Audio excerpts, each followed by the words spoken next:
Durante la larga y dura guerra civil que arrasó Mozambique desde principios de 1980 hasta 1992, hice un viaje a Cabo Delgado, la provincia del norte. Un día de noviembre de 1991 me encontraba justo al sur de la frontera con Tanzania. La zona estaba devastada por la guerra. Muchos habían muerto o habían sido mutilados, cuando no ambas cosas, y reinaba la hambruna, pues habían quemado las cosechas. Era como visitar un infierno, un lugar donde la tragedia humeaba a ambos lados de la carretera. Un día seguía un sendero que conducía a un pequeño poblado cuando apareció un joven que caminaba en dirección contraria. Rodeado de luz, era como si hubiese surgido del sol. Vestía harapos. Tendría unos 19 o 20 años. Una vez que lo tuve cerca pude ver sus pies y vi en ellos algo que no olvidaré mientras viva. También ahora, mientras escribo, puedo evocarlo con nitidez. Raro es el día en que no rememoro la imagen de aquel joven que surgió del sol. ¿Y qué es lo que vi? Sus pies. Se había pintado en ellos unos zapatos con tintes naturales. Había intentado preservar su dignidad. No llevaba zapatos ni botas, nada, ni siquiera un par de sandalias fabricadas con restos de neumático. Y puesto que no tenía zapatos, los creó él mismo. Es decir, se los pintó en los pies y con ello pintó en su conciencia la fortaleza, la certeza de que pese al desastre, él era un ser humano que conservaba su dignidad. Entonces y después he pensado que de los muchos encuentros con desconocidos que he tenido en mi vida, aquel ha sido seguramente el más importante. Pues en efecto, lo que aquel joven me reveló con sus pies pintados fue que la dignidad humana puede conservarse y defenderse, aunque todo lo demás parezca perdido.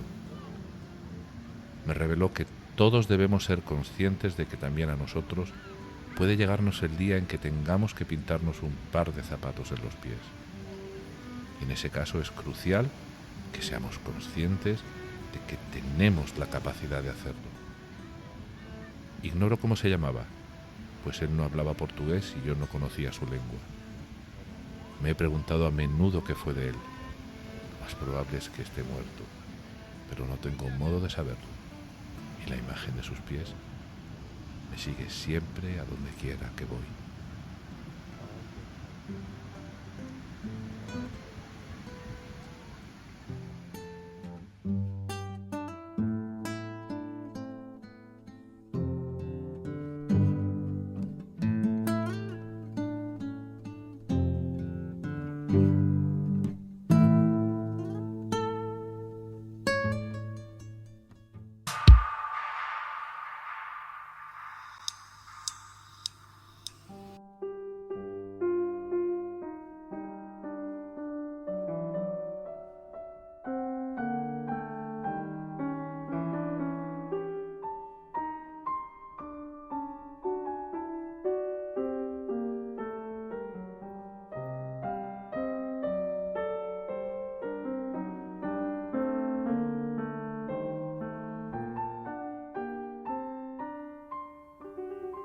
Hay que ver cómo se queda uno cuando lee o escucha una historia como esta. Bueno, ¿qué tal estás? Espero que bien. Y si solo estás regular, pues ojalá al menos este episodio te pueda entretener y hasta darte alguna idea de qué poder hacer, ¿no? con tu malestar. Y ahora verás por qué digo esto. Bueno, antes de seguir quiero aclarar que este texto con el que hemos empezado el episodio no es un texto de Sachs, así que tanto a él como a vosotros os pido disculpas por esta trampa. Bueno, no creo que sea una trampa. Las fórmulas están también para cambiarlas o para salirse de sus corsés de vez en cuando. Enseguida os diré de quién es este texto que me emociona cada vez que lo leo o se lo leo a alguien. Pero vamos, yo creo que de todas maneras, de lo que ya conocemos a Sachs, no parece que sea su forma de escribir. Tampoco sabemos aún si estuvo en Mozambique por aquella época, por aquellos años, pero yo creo que no, ¿verdad? Bueno, pues muchas gracias por estar de vuelta a este podcast, y si es la primera vez que entras, pues siéntete ya desde ahora como en tu casa, porque aquí solemos hablar bajito y no hacemos mucho ruido y bueno, yo creo que nos llevamos bien, de alguna manera. Y bueno, entre otras cosas es que yo grabo estos episodios de noche, ¿no? Y en esa calma que me asegura a veces tener cierto nivel de silencio atmosférico para grabar los episodios medio decentemente, pues hace que bueno, que de alguna manera nos sintamos todos un poquito más recogidos, ¿no? Pienso yo en este podcast. En casa, en Hendaya, ya le tengo cogido el punto a las grabaciones, ¿no? Como los franceses son de costumbres fijas y cenan temprano, pues suelo grabar a eso de las 9, 10 de la noche, ya que no hay nadie ni entrando ni saliendo del bloque. Y bueno, pues no se suelen colar ruidos, ni los del ascensor, ni de pasos de los vecinos por el pasillo. También es cierto que apago el frigorífico, pues mi cocina y el salón son el mismo ambiente, y el frigorífico, bueno, pues el compresor hace ruido. Y lo que sí tengo que hacer es escribirme una nota, ¿no?, que dice encender el frigorífico, ¿no?, que dejo en el suelo del salón para cuando acabo de grabar y recordar que tengo que encenderlo, ¿no?, porque la primera vez que lo hice se me olvidó encenderlo y ya me di cuenta la mañana siguiente cuando vi que todo lo del frigorífico estaba, si no echado a perder, estaba caliente, ¿no? Bueno, esto es en Hendaya, ¿no? Pero ahora estoy en Punta Negra, en Congo, y aquí sí es cierto que tengo mucho menos control sobre los ruidos. De hecho, ya estarás notando que hay un hum, ¿no?, un ruido de fondo y algunos pasos de coches, como ahora mismo, ¿no? Mi apartamento además está muy vacío y se produce eco. Las ventanas no son de doble cristal. Y aquí los coches, las motos, los camiones, los grupos electrógenos en marcha del edificio, el aire acondicionado, el mío lo paro, ¿no?, pero el de los vecinos, siempre hay un ruido de fondo constante, ¿no? Y tanto de día como de noche. Así que bueno, intento apañármela poniendo pues algunos cojines y almohadas entre el micrófono y las ventanas, pero bueno, no es suficiente.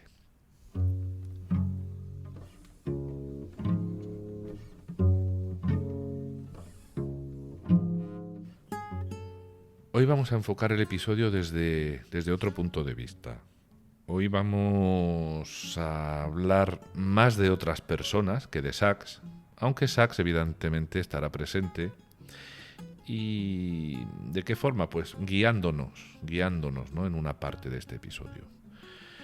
Creo que fue en el primer capítulo de este podcast o en alguno de los primeros que dije que además de sus casos clínicos y su vida, también veríamos otros aspectos, ¿no?, en donde Sachs pudiese aparecer. Y me referí en su día pues a entrevistas, ¿no?, ya estén publicadas en periódicos o directamente en YouTube, pero también artículos del mismo Sachs en revistas como en el New Yorker, en donde tiene un buen puñado de publicaciones, o a veces incluso como sujeto de alguna tesis o de algún trabajo académico, o como prologuista. Y bueno, esto último es lo que vamos a ver en la segunda parte de este episodio, ¿no?, en la segunda mitad de este episodio. Un prólogo escrito por él, es el prólogo de un libro que aparece en un enlace de internet que yo tengo guardado desde 2014 en mis favoritos, ¿no?, en el explorador, en mis favoritos del explorador. Y bueno, lo guardé en 2014 porque de alguna manera tiene una relación con esa parte de mi biografía que ya más o menos conocéis si habéis seguido el podcast desde el principio, y que fue el responsable, ¿no?, este enlace, este link, fue el responsable que yo regresara a Sachs de una forma definitiva. y os lo voy a explicar. Yo supe de la existencia de Oliver Sacks cuando vi la película Despertares en el 91 o en el 92. Yo tendría pues unos 20 o 21 años. Supe por aquellos años que estaba basada la película en un libro escrito por un tal Oliver Sacks, pero bueno, lo olvidé y creo que jamás volví a escuchar ese nombre. Además, en aquellos años creo que eran los principios de Internet y no era algo tan común como ahora, ¿no? Aquel nombre pues se me olvidó, ¿no? Para mí la película es cierto que a mí me gustó mucho, fue un punto de inflexión en mi vida y puede que en algún momento os comente el porqué, pero el caso es que pasaron, algo más de 20 años. En 2014, cuando yo llevaba ya 1 año y medio sin poder andar, ya con 3 de las 6 operaciones de rodilla a las que me he sometido, bastante desesperado, siendo ya o considerándome ya un profesional de la enfermedad como enfermo. Y bueno, en mi búsqueda incesante sobre información y libros que tratasen el dolor, que hablasen de la enfermedad, pero sobre todo del sufrimiento, ¿no? Desde un punto de vista filosófico, ¿no? Y dentro de la filosofía, sobre todo ontológico, no tanto técnico y médico, pues di con un enlace en internet que es este del que vamos a hablar ahora, y que no sé si lo he dicho ya, pero vamos, por supuesto, por descontado, os lo dejo en la descripción del episodio. Pues ya di con este enlace, ¿no? El enlace, pues me llevó a una página de una revista online, una revista que se llama Sinc, SINC, que he mirado y sigue vigente. Y bueno, es una revista que trata de ciencias, de salud, de tecnología, de sociedad, etcétera, ¿no? Y bueno, pues di con este artículo, y el artículo consistía en... el artículo había recompilado a algunos autores que habían tratado la enfermedad en sus libros. Pero no la enfermedad, sino la enfermedad de ellos en sus libros. O sea, son autores que, estando enfermos, gravemente enfermos, decidieron escribir sobre su experiencia de la enfermedad. De ahí el título, ¿no? de este episodio. Os voy a comentar de ellos un poco, quizá de algunos más que de otros, porque los he leído, a otros no. Como acabo de decir, el título de este episodio del podcast sale precisamente del título de ese artículo, que es La enfermedad sí tiene quien la escriba.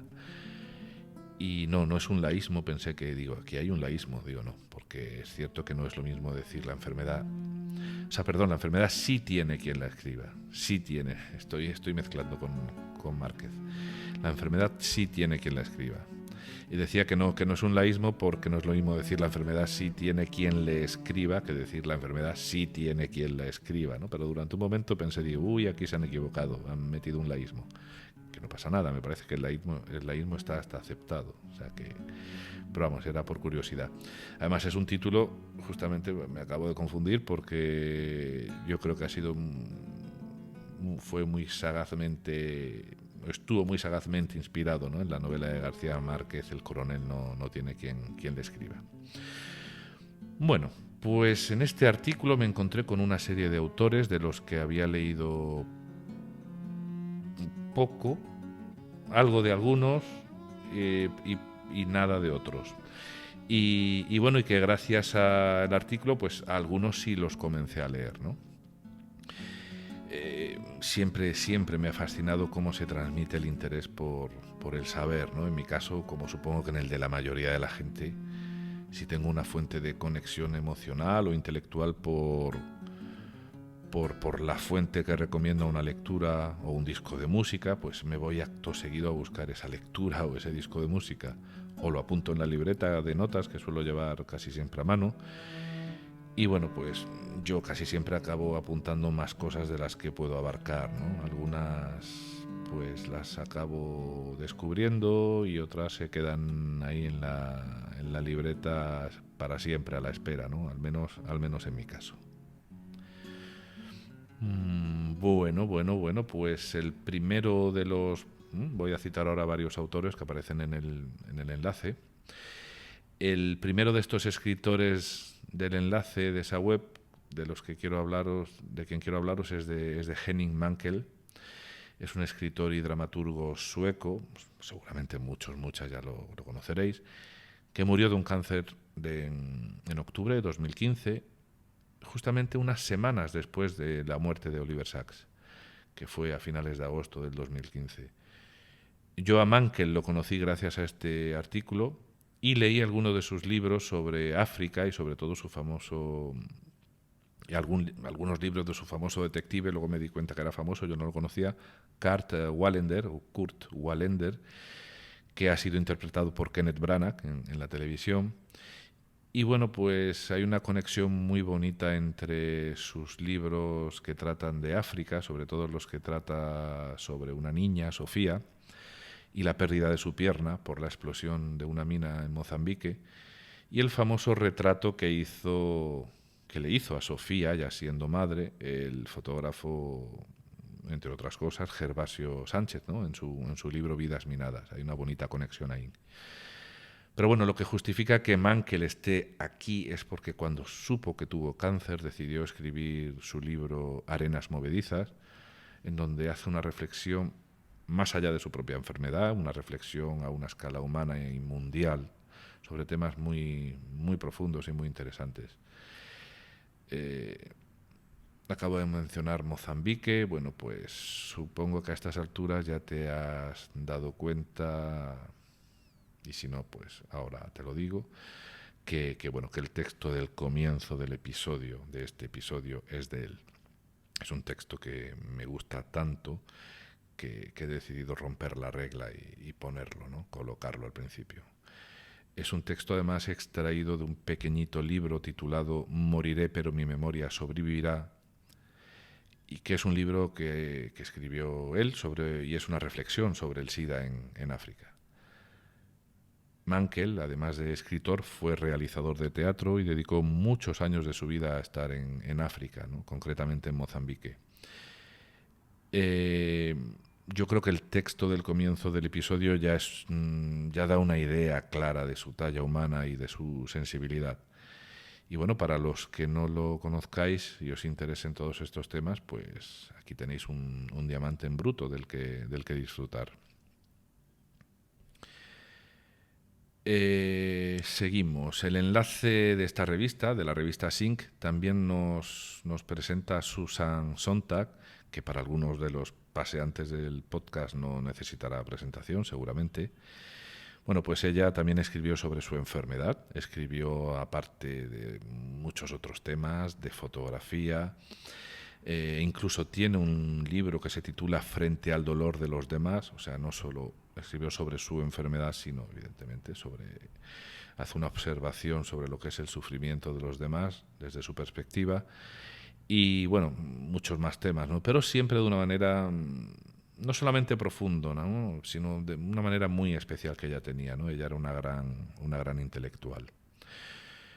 Otra referencia es la del escritor británico Tony Judt, que sufrió de ELA o fue enfermo de ELA y escribió un relato estremecedor, muy descarnado, titulado Noche, cuyo enlace, bueno, pues también está disponible en la publicación, lo podéis leer, no es muy largo y es un relato muy potente. Otra referencia que aparece en este enlace es la del Lobo Antunes, del que todavía no he leído nada, pero bueno, concretamente la referencia es a un libro suyo que se llama Sobre los ríos que se van, que al parecer es autobiográfico y bueno, se desarrolla en torno a un señor que está en un hospital porque bueno, padece un cáncer de colon. Hay otra referencia a otro escritor británico al que tampoco he leído, y es Christopher Hitchens, ¿vale? Y que recoge en su libro Mortalidad sus últimos meses también con un cáncer, ¿no? Parece que el cáncer es la enfermedad, bueno, que más se da, ¿no? En estos, al menos en estos ejemplos que se han elegido, ¿no? Que el autor del artículo ha elegido. Hay otra referencia a Roberto Bolaño, al chileno Roberto Bolaño, que terminó a contrarreloj pues sabía que no le quedaba mucho tiempo de vida, también por un cáncer, pues su inmensa obra titulada 2666, ¿no? En este caso, está en la lista no porque escribiera de forma explícita sobre su enfermedad, al menos que yo sepa, sino, bueno, está en la lista porque estando mortalmente enfermo trabajó, pues yo creo que más que nunca, ¿no?, para poder terminar 2666. Creo recordar que leí hace mucho tiempo que, bueno, yo la novela la leí, también leí Los Detectives Salvajes. Eh, Creo recordar que dejó en testamento que su libro se publicase, bueno, en testamento, antes de morir, que se publicase por volúmenes, ¿no? Ya que es un libro muy, muy grueso, muchas páginas, pues que se publicase en volumen para que sus hijos tuviesen, pues, asegurado unos ingresos regulares, ¿no? Pero yo creo que, bueno, me suena que esto es así. Igual estoy equivocado, si alguien conoce mejor la historia que nos lo diga, pero creo que es así, si no recuerdo mal. Y bueno, al final sus herederos decidieron publicarlo, pues, en un solo volumen, ¿no? Y hay una última persona que por la razón que ahora vais a ver, pues la he dejado para el final. Y bueno, pues nada, por último se nos presenta también a un escritor que se llama Anatole Broyard. No sé si llamarle Anatol o Anatole, voy a llamarle tal cual se escribe, Anatole Broyard. Y concretamente de este escritor el enlace nos habla de, bueno, de que él escribió un libro llamado Ebrio de enfermedad, en donde habla de su experiencia también con un cáncer, ¿no?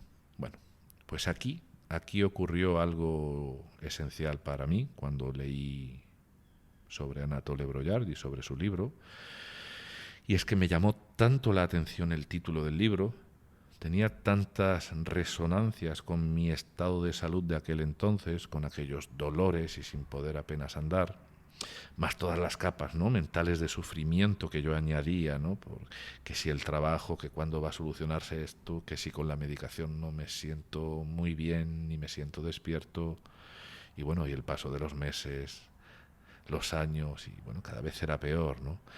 Así que, como digo, resonó tanto en mí el título Ebrio de enfermedad, porque de alguna manera yo me sentía así, que lo compré por Amazon para, pues no sé, ¿para qué? Quizá para salvarme un poco, ¿no? Y conocer, pues, a ver qué decía este hombre, ¿no?, de lo suyo, a ver cómo podía manejar esa embriaguez, ¿no?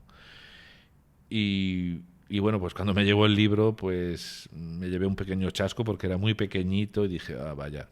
Pero bueno, el tamaño engaña porque el libro está lleno de inteligencia y hasta de humor, ¿no?, teniendo a la muerte a la vuelta de la esquina.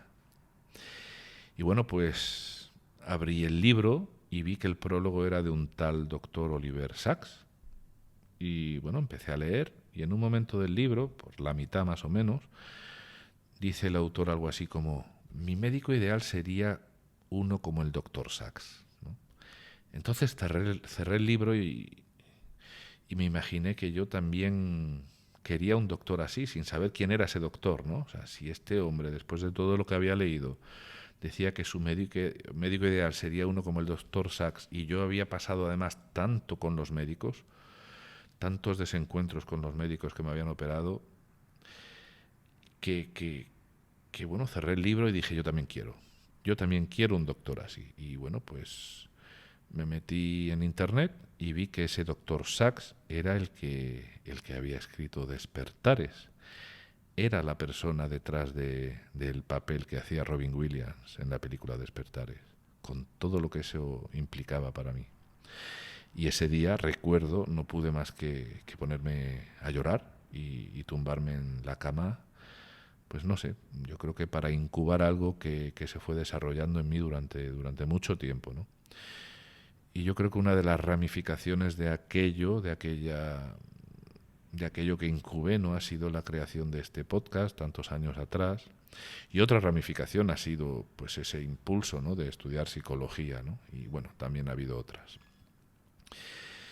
Bueno, pues eso es lo que vamos a hacer ahora en esta segunda parte del episodio. Vamos a hablar un poco de Anatole Broyard a través del prólogo escrito por Sacks en en este librito, en Ebrio de enfermedad.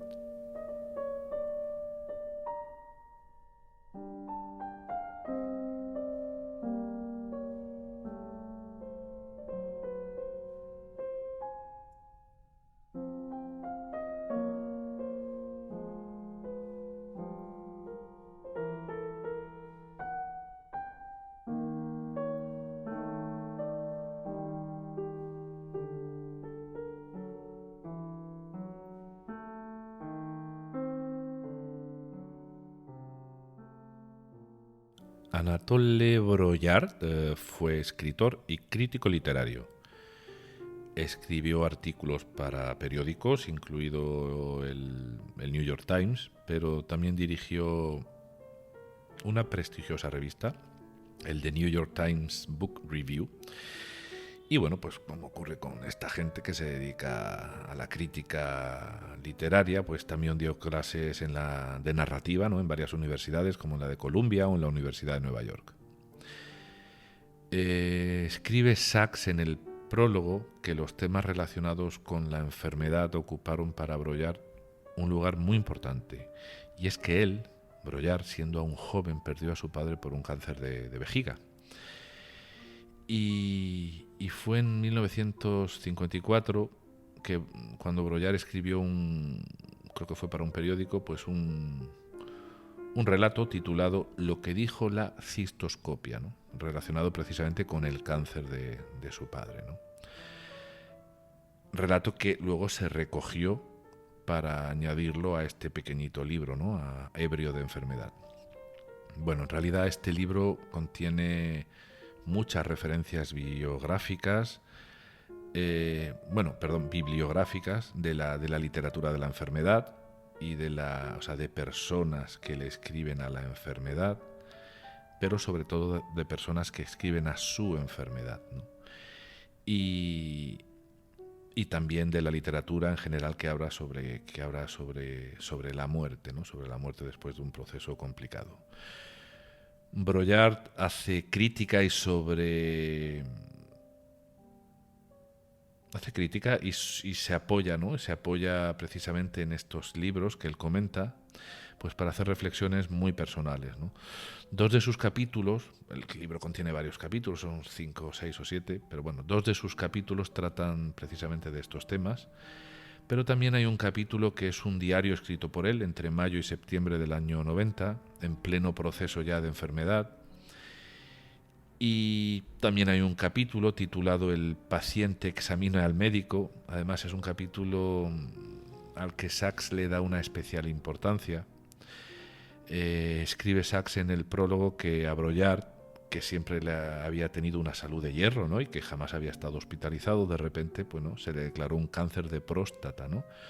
Solo esto, pues, nos pone a pensar, ¿no?, en la fragilidad a la que nos somete la sorpresa, ¿no?, lo inesperado. Alguien que nunca ha pasado por el hospital y de repente pues tiene una primera enfermedad en su vida y resulta que es una enfermedad de la que acabará muriendo, ¿no? Fíjate lo que dice Sachs. Voy a abrir comillas. Se sentía rebosante de energía, ebrio de enfermedad, resuelto a afrontarla, a escribir sobre ella, con toda la fuerza de que fuese capaz.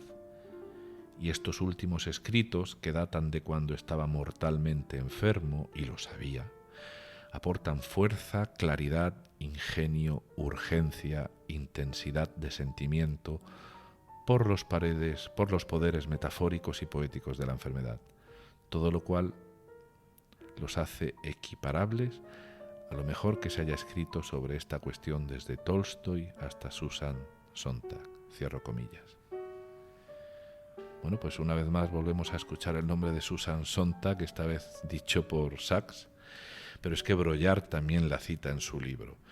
Es que esta mujer es de lectura casi obligada cuando se trata, cuando tratamos el tema de la enfermedad y del sufrimiento, ¿no?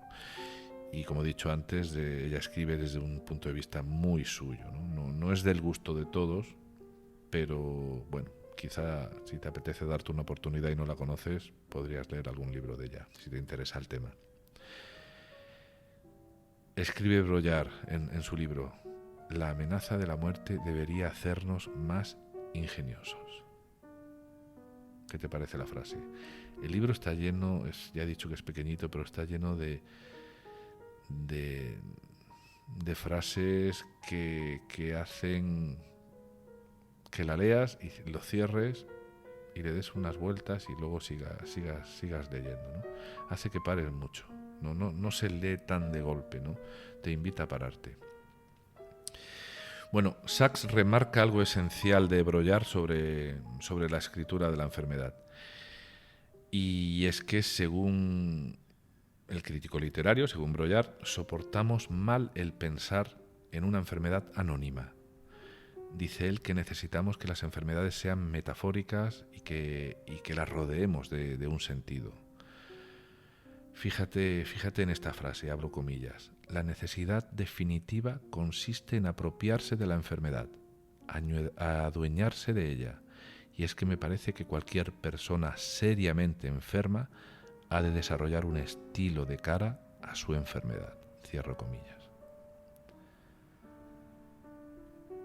Claro, esto lo dice alguien para quien el estilo era una cuestión crítica en la vida, ¿no? Ser crítico literario, nunca mejor dicho, es vivir para el estilo, vivir del estilo, ¿no? En definitiva.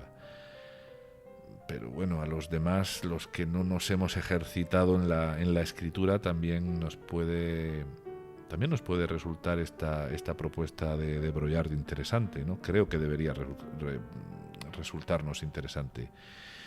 Yo creo que lo que nos está diciendo él de alguna manera es que tengamos parte activa, ¿no? Que elijamos una manera a la que mejor nos venga o la que mejor sepamos para si nos toca vivir una enfermedad con un mal pronóstico, pues poder llevar esas riendas, ¿no? Desde el punto de vista que mejor sepamos, ¿no? Como he comentado hace unos minutos, para Sachs el episodio titulado, ese que se titula El paciente examina al médico, él dice que le parece la parte más extraordinaria del libro, y no creo que sea porque Brollard justamente en ese capítulo escribe eso de: mi médico ideal se parecería a Oliver Sacks. Me imagino al doctor Sacks entrando en mi condición de enfermo, mirándola en derredor, desde dentro, como un casero amable, con un inquilino, tratando de ver la manera de que el inmueble sea más grato de habitar.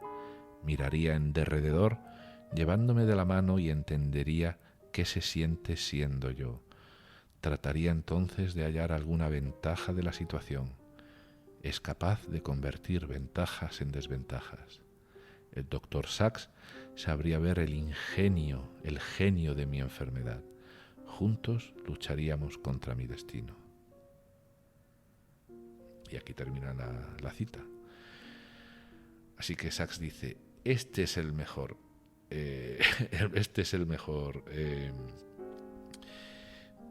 punto, el mejor capítulo del libro. Bueno, no creo que sea porque Sachs se lee en estas páginas que esta sea su parte favorita del libro, y es que yo creo que Sachs, como médico y como eterno curioso, ¿no? Pues habrá tratado siempre a sus pacientes como a él le hubiera gustado que lo tratasen, ¿no? Más que como eterno curioso, como persona increíblemente empática, ¿no?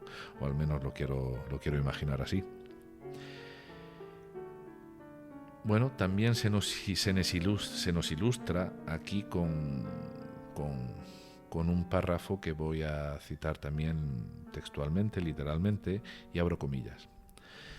Para un médico típico, mi enfermedad es un incidente rutinario que se encuentra en su ronda, mientras que para mí es la crisis de mi vida. Me sentiría mejor si tuviera un médico que al menos percibiera esa incongruencia. No le pido que me ame. De hecho, creo que el papel del amor está sumamente exagerado en muchos de los escritores que se han ocupado de la enfermedad.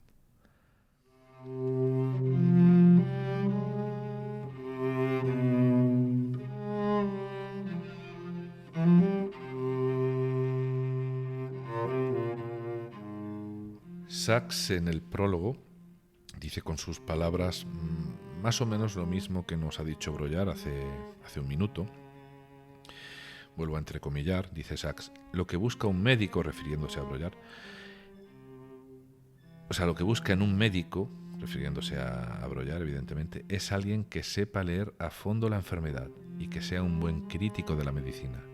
Que no solo fuese un médico de talento, sino que fuese por añadidura un poco metafísico.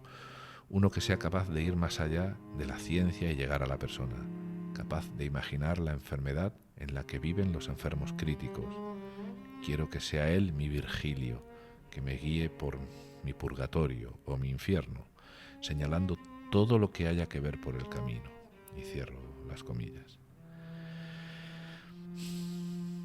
Bueno, en su libro Anatole Brollard nos habla también de escritores como Virginia Woolf o Chekhov y muchos más. Yo lo considero, este libro, una excelente fuente de datos, ¿no? como un compendio de referencias de este tipo de literatura. Ya sabemos que no es una literatura sencilla, no es una literatura agradable. Nadie que esté pasando por un proceso así creo que tenga la necesidad ni la gana de entrar a empaparse de esto, pero es cierto que alguien que esté pasando por un proceso de enfermedad crónica o un proceso por una enfermedad con un mal pronóstico y se esté planteando pues a nivel ontológico muchas preguntas, pues seguramente encuentre aquí mucho sosiego, ¿no? En este tipo de literatura. También habría que ir con cuidado, ¿no? y ver qué se lee. Bueno, el prólogo de Sachs no es muy extenso, quizá porque él considerase que un prólogo ha de extenderse en proporción a la extensión del libro, ¿no? Y el libro pues es un libro pequeñito.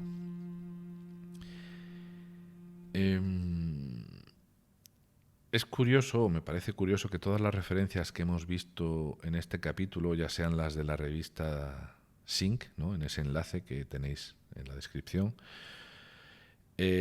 como las que os he mencionado del libro del propio Brollard, son de escritores que han escrito sobre su enfermedad, ¿no? Supongo que que ser escritor y saber que se está enfermo de algo con mal pronóstico pues lleva casi de una forma natural, irremediable, casi orgánica, ¿no? Pues a ponerse a hacer lo que un escritor mejor sabe hacer, ¿no? Que es ponerse a escribir. Además, ya tiene un gran tema, ¿no? Quizá el gran tema. Como si la musa en este caso estuviese llamando a la puerta sin tener que ir a buscarla.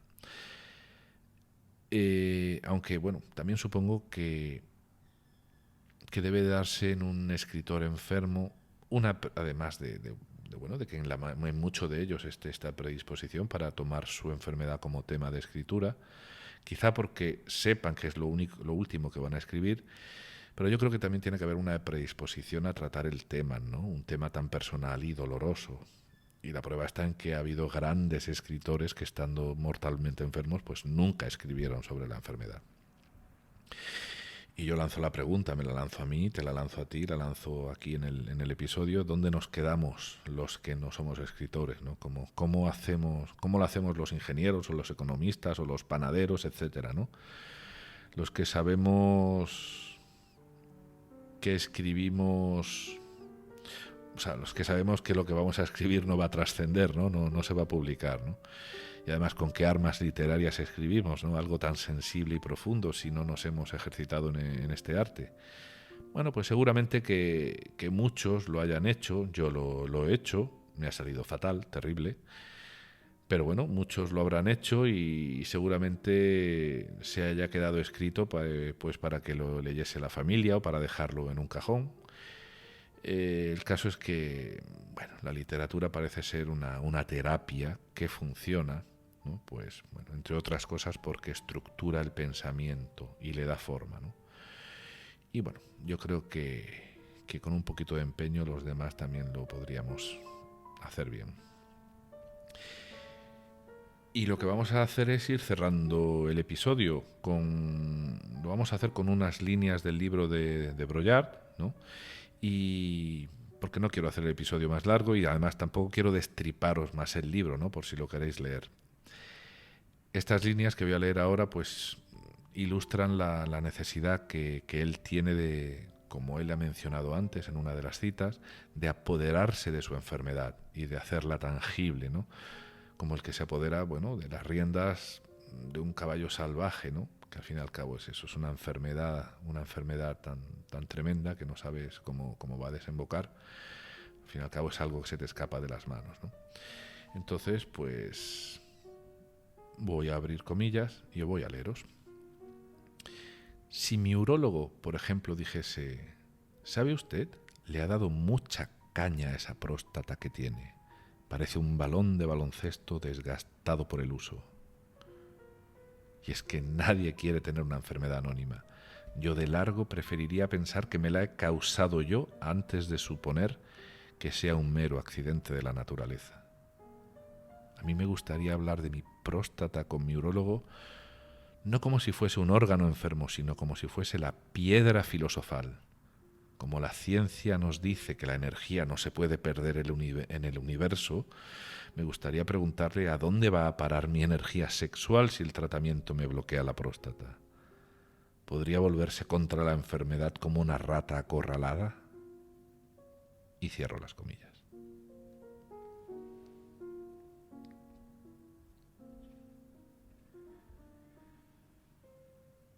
Bueno, pues espero que te haya resultado interesante este episodio.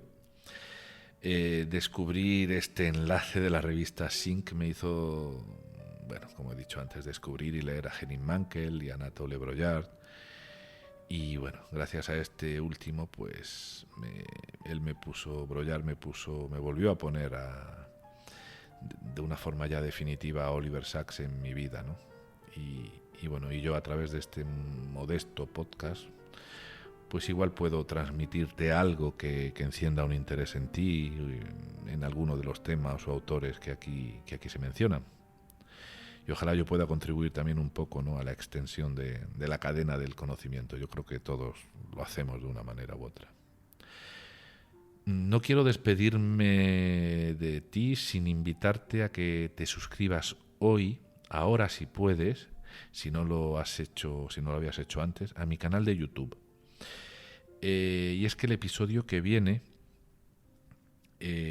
por supuesto que se va a poder escuchar en esta versión del podcast, pero lo voy a grabar de tal manera que se va a disfrutar, pienso que se va a disfrutar, si es que se disfruta, pero sea lo que produzca en ti, tendrá más intensidad si ves las imágenes, ¿no? Hice unas imágenes hace unas semanas y grabé unas imágenes, unos vídeos, pensando en hacer este episodio, y así que va, bueno, yo creo que además del contenido vocal, pues las imágenes pienso que pueden ser interesantes. No son nada del otro mundo, no es una gran producción, es algo muy casero, pero te invito a que el próximo episodio, bueno, pues si lo puedes ver en YouTube, mejor. Así que como vas a tener enlace abajo, pues cuando tú quieras te suscribes. Nada más, no te entretengo más de lo que ya he hecho. Te espero en un par de semanas en un episodio también algo distinto, bastante distinto, y simplemente decirte que te cuides mucho, querida paseante. Nos vemos en el próximo episodio. Chao.